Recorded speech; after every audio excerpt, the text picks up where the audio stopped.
اعوذ باللہ من الشیطان الرجیم بسم اللہ الرحمن الرحیم السلام علیکم یا جعفر ابن محمد ایھا الصادق ابن رسول اللہ۔ آئیے ناظرین دیکھتے ہیں کہ ان ریزنز کے بارے میں کہ جس کی بنیاد پر منصور نے ایک دو نہیں بلکہ 7 یا 8 مرتبہ کوشش کی امام جعفر صادق علیہ السلام کو قتل کرنے کی۔ تاریخ کے حوالے سے 2 ریزنز ہمارے سامنے ہیں۔ پہلا ریزن حسد کی بنیاد پر۔ کس بنیاد پر حسد تھا؟ علم کی بنیاد پر۔ منصور جس وقت تخت خلافت کے اوپر بیٹھا، اس نے دیکھا کہ امام صادق علیہ السلام کے علم کی شہرت ہر ایک طرف ہے۔ آپ کا مدرسہ، بالخصوص آپ کے شاگرد، آپ کے 4000 اسٹوڈنٹس اور اس کے علاوہ اس زمانے کے علماء، محدثین اور اسکالرز سب کی زبان کے اوپر آپ کے علم کا شہرت تھا، آپ کے علم کی شہرت تھی۔ ہر شخص آپ کے علم کا لوہا مان رہا تھا۔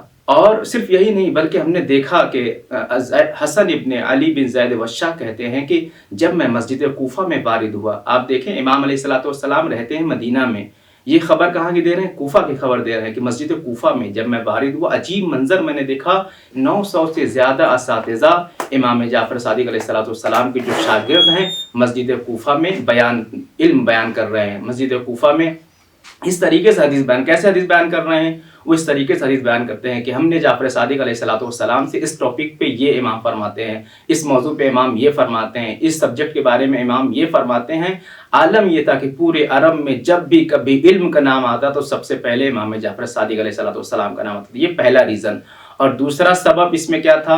امام علیہ السلام کی محبت لوگوں کے دلوں میں اور ان کا نام لوگوں کے لبوں کے اوپر تھا۔ منصور یہ دیکھ رہا تھا کہ میں خلیفہ برحق ہوں اس کے اعتبار سے، اور میں جانشین ہوں، حاکم ہوں اس جامعے کا، لیکن عالم کیا ہے کہ نہ میرا نام کسی زبان کے اوپر ہے، نہ میری محبت کسی دل میں ہے۔ لہٰذا منصور نے یہ ٹھان لیا کہ امام جعفر صادق علیہ السلام کی شخصیت کو نیچا دکھا دے، امام صادق علیہ السلام کی ویلیو کو ڈاؤن کرے، اور اس نے اس مقصد کے لیے اس نے بہت سارے کام کیے۔ پہلا کام یہ کیا کہ اس نے امام علیہ السلام کے بعد شاگردوں کو امام کے خلاف کھڑا کر دیا، آپ کے مذہب حقہ کے مقابلے میں دوسرا مذہب لا کر کے کھڑا کر دیا اور کتابیں لکھی۔ اور یہاں تک کہ نہیں بلکہ وہ امام علیہ السلام سے بہت سارے مناظرات کرواتا تھا، ڈیبیٹس کرواتا تھا امام علیہ السلام سے۔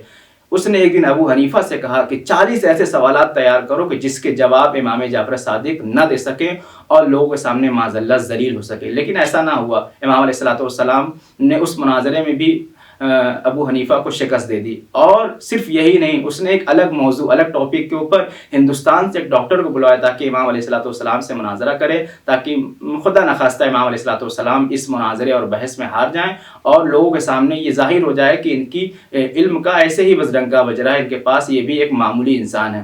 عالم یہ ہوا کہ امام علیہ السلام نے جب اس طبیب ہندی سے مناظرہ کیا اور ہندوستان ڈاکٹر سے مناظرہ کیا اور ڈاکٹری کے ایسے اصول امام علیہ السلام نے بیان کیا، عالم یہ ہوا کہ اس نے خود کلمہ پڑھ لیا اور کہا کہ آپ سے بڑا اس دنیا میں عالم کوئی نہیں ہے۔ اور اس واقعے کے بعد منصور یہ چاہتا تھا کہ لوگوں کی نگاہ میں امام علیہ السلام کی شخصیت گھٹ جائے، لیکن عالم یہ ہوا کہ لوگوں کے قلوب اور امام علیہ السلام کی طرف مائل ہو گئے۔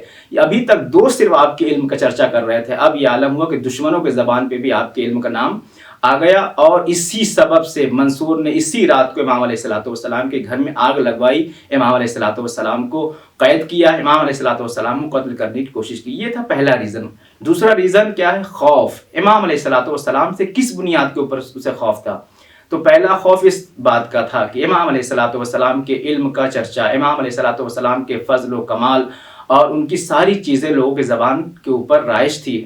منصور یہ خوف کھا رہا تھا کہیں ایسا نہ ہو کہ لوگ امام علیہ السلام کے ان علمی کمالات اور فضائل کو دیکھ کر کے مجھے تخت خلافت سے ہٹا نہ دیں اور امام علیہ السلام کو اس کے اوپر بٹھا نہ دیں، لہٰذا جتنی جلدی ہو سکے ان کو راستے سے ہٹا دیا جائے۔ اور دوسرا خوف یہ تھا کہ اس نے دیکھ رکھا تھا کہ امام علیہ السلام کے بعض بیٹوں نے جب انقلاب برپا کیا تو اس انقلاب کا ثمرہ یہ ہوا کہ حکومت کی بنیادیں ہل گئی۔ کہیں ایسا نہ ہو کہ امام صادق علیہ السلام بھی انقلاب نہ لے آئیں، کیونکہ امام علیہ السلام کے اتنے فالوورز ہیں، اتنے شاگرد ہیں، اتنے چاہنے والے، اتنے ماننے والے، اگر وہ انقلاب لے آتے تو یقیناً میری حکومت برباد ہو جائے گی۔ اور آخری سب سے بڑا ریزن اور آخری ریزن یہ ہے کہ وہ مسلسل امام علیہ السلام کے خلاف خطوط لکھے جاتے تھے، منصور کے پاس بھیجے جاتے تھے، جس میں یہ لکھا رہتا تھا اور جاسوس خبر دیا کرتے تھے کہ امام علیہ السلام مثلا یہ امام علیہ الصلوۃ والسلام لوگوں کو منع کر رہے ہیں بیعت سے، امام علیہ الصلوۃ والسلام حکومت کے خلاف ورزی کر رہے ہیں، امام علیہ الصلوۃ والسلام حکومت کے خلاف انقلاب کرنا چاہتے ہیں۔ بالآخر منصور دوانکی نے 15 شوال یا 25 شوال 148 ہجری میں اپنے اس مقصد میں کامیاب ہوا، اور ہمارے امام علیہ الصلوۃ والسلام دنیا کی ایک عظیم علمی شخصیت کو اس نے زہر کے ذریعے شہید کر دیا۔